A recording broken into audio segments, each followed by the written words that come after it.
Okay, I'm gonna finish up here and then I'll go into the super cardio portion of this 20 ways to lose fat fast. But you want to look at this number one item. Now, this is something that I recently changed, and my understanding about intermittent fasting, I'm not a big believer. I know some religious beliefs have people fasting for numerous days, up to 40 days, and I would go crazy if I didn't eat anything.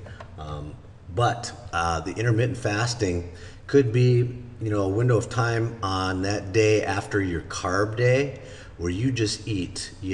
I've seen myself eat 400 or 500 grams in a day, eating all of the things I really enjoy: my pancakes, my sushi with rice, preferably brown rice.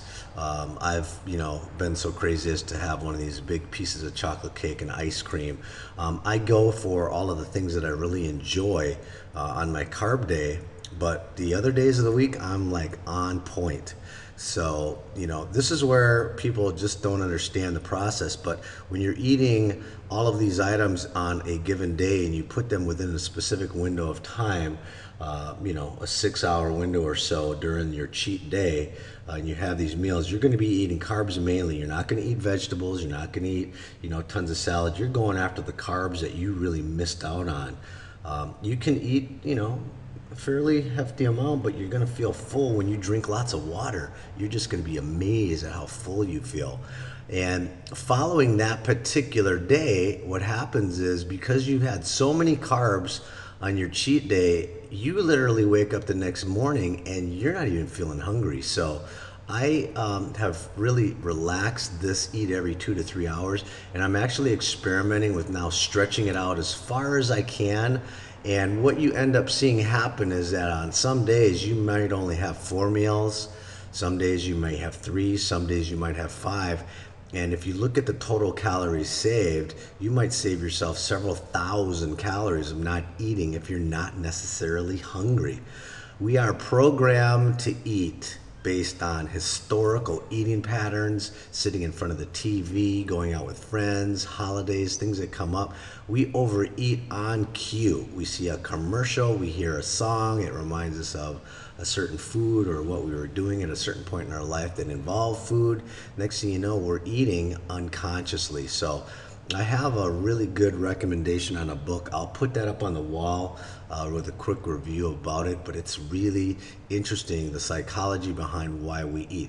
So intermittent fasting as a tool to help really open this up for you as far as the days, or excuse me, the hours between meals. Fantastic way to save yourself a lot of calories. Again, following all the other rules: protein in every meal, with vegetables, and having your essential fats and drinking your water. All those things are going to be standard on that day. You're just going to have probably some fewer meals because of the carbs that you ate that preceding day on your cheat day. So let's say it's Sunday, your cheat day.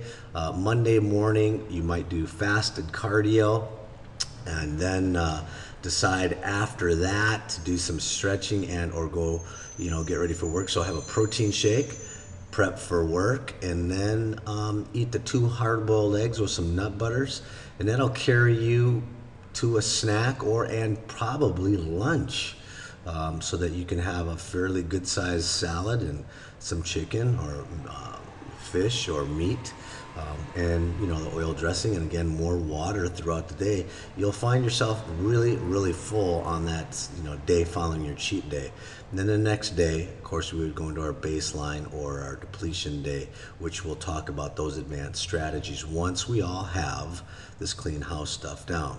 Okay, so let's work on these tools, these elements. Any questions? I'll be able to see what's going on with your MyFitnessPal, so I can observe what you are getting done correctly, and then I'll make suggestions to each of you in your inbox, and then we'll be able to move forward from there. I will start to film some videos on this next strategy regarding the food towards week 2, but we really got to get this stuff nailed down so that you can get the basics in place. Okay? All right, you guys, hammer it away. Okay? Bye-bye.